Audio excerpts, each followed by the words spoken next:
Jesus never founded a church. He founded a path, and that path was forgotten. Before there were temples and titles, there was only a man walking barefoot through dust and light, speaking softly to those who had ears to hear. He did not promise safety. He did not demand worship. He looked into the eyes of the lost and said, "Follow me," not as a command, but as an awakening. Because he knew that within every human being sleeps the same light that burned within him. He never meant for his words to become a cage. He spoke of freedom, wild, untamed, alive. But humanity feared what it could not control. So it built walls around the wind. It turned revelation into ritual, consciousness into creed. The living fire of his message was covered in stone, hidden beneath centuries of ceremony and fear. And yet, if you listen, you can still hear it. The sound of footsteps on an open shore, the breath of a man who spoke to the heart, not the mind. His message was not about belonging, it was about becoming. "The kingdom of heaven," he said, "is within you." Those words were not meant to found a religion. They were meant to end the search for God outside of yourself. He never asked anyone to bow. He asked them to awaken, to see the divine not above, but within. His invitation was not to follow a man, but to walk a way of seeing, a way of being, a way of remembering. The path he founded was not a map written on parchment, but a pulse written in the soul. But humanity, longing for certainty, traded the mystery for maps, the presence for doctrines, the living spirit for lifeless words. They began to build temples to the man instead of living the truth he embodied. They made him a symbol to worship instead of a mirror to recognize themselves. Still, his light would not die. Every soul that has ever felt the quiet ache for something greater has heard it. That faint whisper from within, "Follow me." It is not an order, it is an echo, an invitation to rediscover what has always been there. The flame beneath the fear, the love behind the pain, the eternity inside the ordinary. Close your eyes and imagine him again, not as a distant icon, but as presence. Dust on his feet, sunlight in his eyes, a smile that feels like forgiveness itself. When he said, "Follow me," he was speaking to something ancient in you, the part of you that has always known there is more, the part that recognizes truth, not because it is taught, but because it is remembered. To follow him was never about walking behind. It was about walking awake. To see as he saw, the sacred hidden in plain sight, the kingdom in every breath, every gesture, every act of love. He did not come to create believers. He came to awaken creators, to remind humanity that the divine was never separate, only forgotten. But time blurred the truth. Empires grew in his name. Power disguised itself as piety. The path became property. His message, simple and wild, was dressed in gold and fear. The same voice that said, "You are the light of the world," was replaced by one that said, "You are unworthy." And so the world began to kneel when it was meant to rise. Yet no amount of distortion can destroy what is eternal. The path still breathes beneath the ruins. It waits in the silence between your thoughts, in the quiet pull of the soul toward something infinite. It does not ask for belief. It asks for awareness. It asks for courage. He never built walls. He broke them. He never crowned himself. He washed the feet of others. He never divided. He united. Everything about his life was a lesson in freedom, in humility, in love that defies logic. That is the path. Not a religion, but a revolution of the heart. When he said, "Follow me," he was inviting the world to remember itself, to stop searching for the divine in the heavens and find it in the mirror, to recognize that the light that guided him burns quietly in every soul. The church may have claimed his name, but the spirit of his message belongs to no one, and to everyone. 2,000 years later, the invitation remains. It has survived wars, corruption, and fear. It waits, patient and gentle, for each soul to awaken. And when it does, the words are heard again, not as history, but as heartbeat. Follow me. It is not about walking toward him. It is about walking within yourself, toward the center of being, toward love without condition, toward the place where heaven was never above you, but inside you, waiting to be seen. This is the path that was forgotten, not lost, not gone, just waiting for you to remember. The path was never meant to be owned. It was a movement of spirit, wild, unbound, alive in every heart that dared to remember. For a time it lived freely. It flowed through fishermen and wanderers, through women who spoke truth in whispers, and men who healed with their hands. There were no temples, no robes, no hierarchies, only hearts on fire. That was the true church, the invisible gathering of souls who had seen the light and recognized it in one another. But power fears what it cannot control. The message that said, "The kingdom is within you," was dangerous to those who built their strength on thrones and titles. If the divine lives in every soul, who then needs an empire? And so, slowly, the path was rewritten. The living invitation became an institution. What began as freedom became structure. What began as presence became power. They took the words of a mystic and forged them into chains. They turned the simplicity of awakening into systems of obedience. The invitation to walk with the divine became a demand to submit to men. The fire that once burned within every heart was captured, divided, and sold. The same hands that once healed the sick were now bound by the rules of religion. Can you feel the tragedy of it? The man who broke barriers between humanity and God was turned into the wall itself. The one who came to free the spirit was used to enslave it. Over centuries, the path disappeared beneath marble and doctrine. Cathedrals rose where wild love once walked barefoot. His words were translated, debated, edited, until the living truth was buried beneath the noise of interpretation. The church claimed his name, but lost his essence. It began to teach that heaven was far away, that salvation was conditional, that God was a judge to be feared instead of a presence to be known. People no longer sought the kingdom within. They sought approval from those who pretended to guard its gates. And yet through the cracks of control, light still escaped. The mystics remembered. The poets remembered. The quiet ones who prayed not with words, but with being. They kept the flame alive. In deserts and forests, in monasteries and hidden rooms, the true followers of the way whispered to one another that the Christ was not lost, only hidden beneath the weight of misunderstanding. Every age had its rebels of the soul. They were the ones who saw through the illusion, who refused to trade spirit for system, truth for comfort. They spoke of direct communion, of love without fear, of a God who was not outside, but within. Many were silenced, some were burned, yet the whisper never stopped. Because the truth cannot be killed, it only changes form. Imagine those early centuries, empires rising in his name, banners lifted high, swords polished with prayer. They said they fought for Christ, but they fought for control.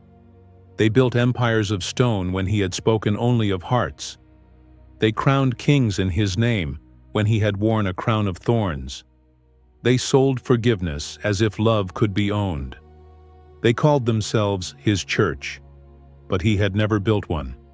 Still, the divine has its own ways of surviving. It hides in plain sight. It sings through the cracks in the walls. Even inside the very institutions that tried to own it, the Spirit continued to breathe. There were monks who wept in prayer, not from guilt, but from beauty. There were nuns who saw visions of a love greater than law.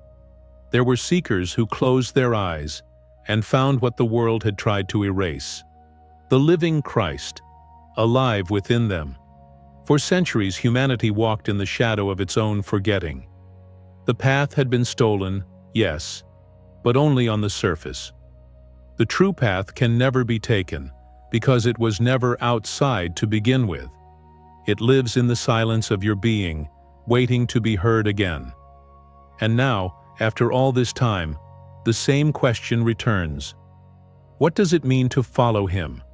To obey rules? To attend rituals? Or to awaken? To love as he loved, fiercely without condition, without fear of what it costs. The call that was stolen is not a relic of the past. It is an echo rising in the present. It calls to every soul tired of pretending, tired of separation, tired of searching for God in all the wrong places.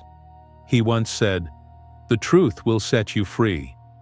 But the truth he spoke of was not a belief. It was a realization. Freedom is not found in submission. It is found in remembrance. To follow him is to follow the truth within you that no one else can give or take away. Perhaps this is what the return looks like. Not the return of a man from the clouds, but the return of consciousness from its sleep. Humanity awakening to what it forgot, that the Christ is not coming to the world because the Christ never left. It has been sleeping within each soul, waiting for us to open our eyes. When the call was stolen, humanity began its long night, but dawn always returns, and now perhaps the first light is breaking. You can feel it in the restlessness of our age, the hunger for something real, the longing for something true. The old walls are cracking, the whispers are growing louder, and through the noise of centuries, one voice still calls, "Follow me," not into a church, not into a doctrine, but into yourself, into the place where the divine still speaks, into the freedom he came to reveal. The path was never destroyed, only forgotten. But now, humanity stands again at the edge of remembrance. And the same wind that once carried his words across Galilee carries them still, through time, through silence, through you. The path was never about distance. It was about depth. It was never about walking behind a man, but awakening within yourself. "Follow me," he said, and the world thought it meant movement through space. But what he really meant was movement through consciousness, a journey from blindness to sight, from fear to freedom, from illusion to truth. The true path begins the moment you turn inward, the moment you stop searching for God in temples, in texts, in distant heavens, and begin to listen for the divine heartbeat inside your own chest. That is where his words point. Not outward, but inward. The kingdom of heaven was never a place to reach. It was a presence to remember. He tried to tell us that, but the world wanted something it could touch, measure, control. So it built altars instead of awareness. To walk the inner path is to face the self, the masks, the wounds, the fears we've carried for lifetimes. It is to look into the darkness and find that even there, light exists. He walked that road himself. Every trial, every temptation, every moment of solitude was not to show perfection, but transformation. He wanted to prove that the divine can live fully through the human, that God does not avoid the world, but redeems it from within. When he healed the blind, he was showing you how to see.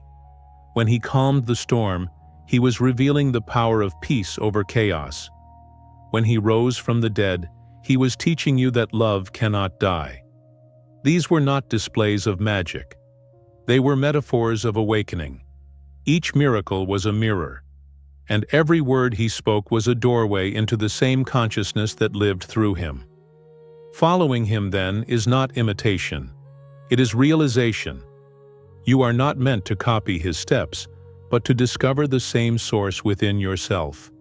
He was the example of what humanity could become when fully aligned with love. The Christ was never his last name. It was his state of being. It is the name given to any soul that has remembered its unity with all that is. And that remembrance is the true following. This is why he said, "The works I do, you will do also." It was not poetry. It was prophecy. He saw in you the same potential he carried, the same light, the same flame of awareness that has no beginning and no end. You were never meant to worship the light, but to realize you are made of it. The inner path is not easy. It demands honesty, humility, surrender. It asks you to die before you die, to let go of the false identity, the small self that clings to fear and control. That is the meaning of the cross, not punishment, but transformation. The cross is where illusion meets truth, where the ego dissolves into the vastness of love, and every soul must face its own version of it. But on the other side of surrender, something extraordinary happens. What was small becomes infinite. What was broken becomes whole. What was separate becomes one. This is resurrection. Not a story of a body rising from the tomb, but the awakening of consciousness within the tomb of the human condition. When you realize this, the story becomes your own. The inner path does not reject the world. It transfigures it. When your eyes awaken, everything becomes sacred. The ordinary becomes luminous. You begin to see God not only in light, but in shadow. Not only in joy, but in suffering. Because the divine is not something you find apart from life. It is the essence of life itself. That is why he could say, "I and the Father are one." It was not arrogance. It was truth remembered. To walk this path is to live as he lived, to love beyond logic, to forgive beyond reason, to serve without needing recognition. It is to become a bridge between heaven and earth, between the unseen and the seen. Every act of kindness, every moment of stillness, every breath of gratitude is a step upon that invisible road. And in time, you begin to notice something miraculous. The more you walk, the less there is of you. The boundaries fade. The separation dissolves. The soul, once asleep, begins to wake. You realize that what you called following was never pursuit. It was unfolding. The Christ in you slowly rising, remembering, returning. He did not ask you to believe in him. He asked you to become like him, not in form, but in essence. To let the same love that moved through his hands move through yours. To let the same stillness that filled his heart fill your life. To follow him is to awaken to the truth that he came to reveal, that you are not a sinner in need of saving, but a soul in need of remembering. Look within now. Feel the space behind your breath. That silent awareness, that is where he lives. That is the kingdom. That is the Christ. It does not belong to any church, any creed, any culture. It belongs to the living mystery that you are. The same force that spun the stars breathes through you this very moment. That is what he wanted you to see. The path does not lead upward or outward. It leads inward, toward the infinite stillness at the core of your being. And when you arrive, you discover you were never really moving, because the one who sought and the one who was sought were always the same. So when he said, "Follow me," he was speaking across time to the deepest part of you, not calling you to believe, but to awaken, not asking you to kneel, but to rise, not leading you to a place, but to a presence. The inner path is not for the faint of heart, but it is the only road that leads home. And every step you take within is a return to what he always saw in you, a spark of the eternal, waiting to become flame. The message never died.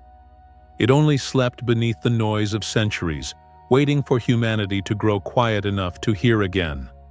Now, the world stands at the edge of awakening. The same whisper that once echoed across the shores of Galilee begins to rise again. Not as sound, but as remembrance. Follow me. And for the first time in 2,000 years, we are beginning to understand what he truly meant. He was never calling us to form a religion, but to awaken a revolution of consciousness. His words were seeds planted in the soil of eternity, and though the world tried to bury them beneath fear and control, the roots kept growing in secret. Now cracks appear in the walls that once confined the divine. The light seeps through. The forgotten path breathes again. It begins in quiet places, in hearts that have grown tired of empty ritual, in minds that have begun to question, in souls that crave what cannot be sold or taught.